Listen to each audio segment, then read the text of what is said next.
mga boss, welcome back sa aking YouTube channel, Mati25 Pyro.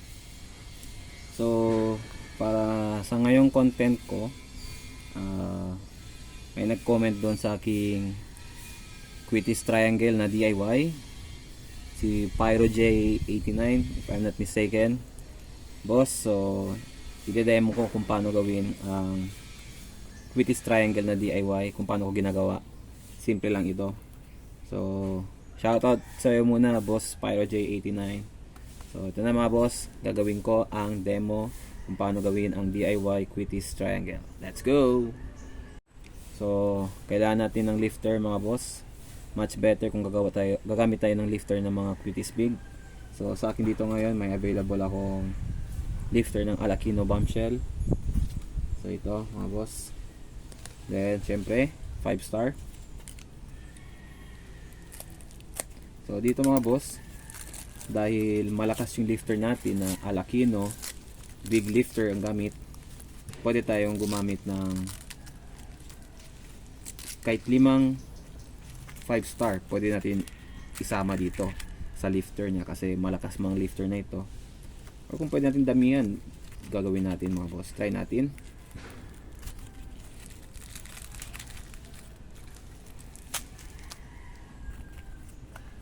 So 2, 4, 5. Okay, subukan natin 6 mga boss. So ito ang gagawin natin. Ito yung ginagawa ko mga boss. Pagsasabayin-sabayin ko ito.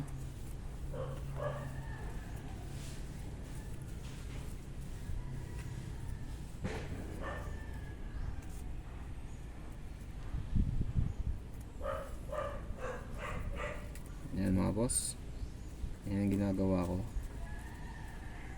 Nagsasabay ko silang lahat. Sunod,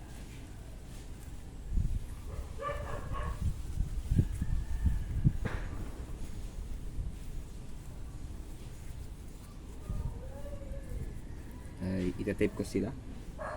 So gumagamit ako mga boss ng paper tape, yung color white. Ito yung papel na tape. So, ang gagawin dito, i-tape natin to dito. Ayan.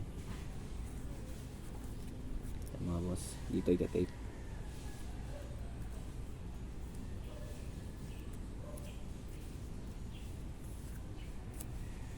Para dikit ang mga ito.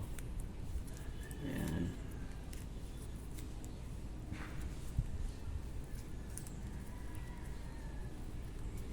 So, ito ang itsura niya mga boss. Yan.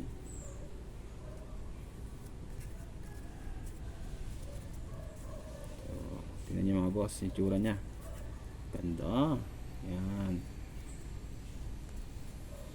Parang Ferris wheel. O, diba? Sunod mga boss, siyempre yung lifter natin. Yan na. Kunin ko. Ayan. Yung sunod kong gagawin ay ibubuka ko itong mga fuse dito mga boss.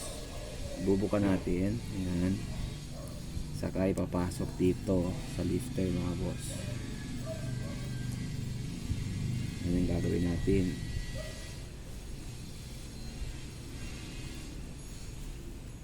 Parang octopus ang itsura ng mga triangle mga boss. Parang octopus ang itsura nya. So sa nakikita nyo, nandito ang mga fuse, yung dulong fuse sa lifter, sa ulo ng lifter. Ganyan. Ganyan mga boss. So ganyan siya. So parang iupo natin sa taas ng lifter yung bandang may tape.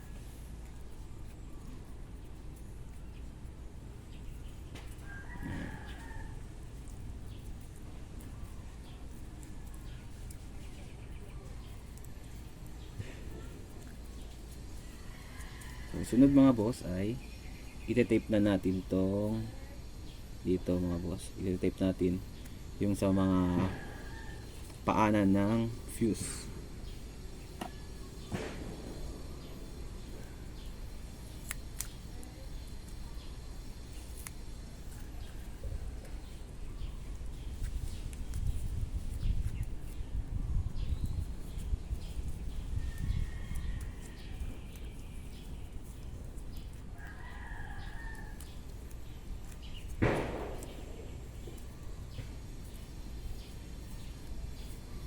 Doble ko lang mga boss.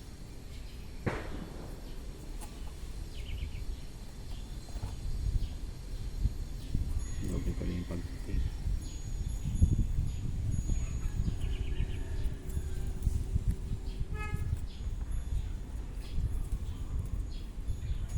Yan. So ganito yan siya mga boss. So ngayon, para maayos yung paglipad nito, ang sunod na ginagawa ko ay ibababa ko yung mga triangle. Ayan mga boss. Parang i-cover ko yung uluhan ng lifter.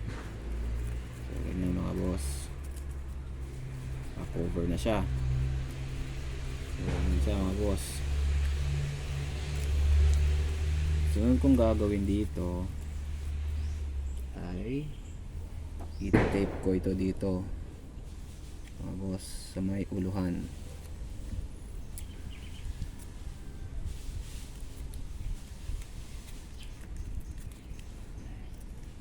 Ayan, kulang pa siya sa higpit, dagdagan natin ng tape mga boss.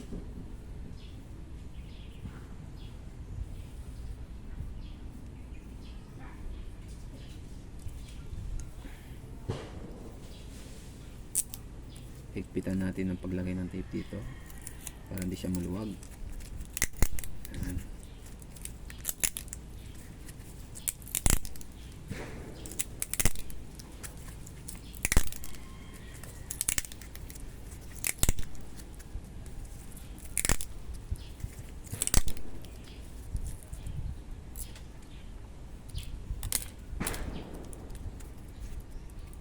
So ayan na mga boss, finished product natin.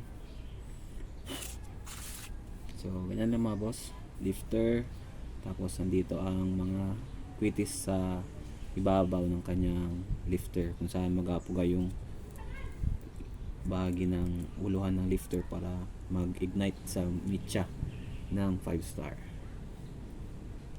So yun lang mga boss, salamat sa panonood.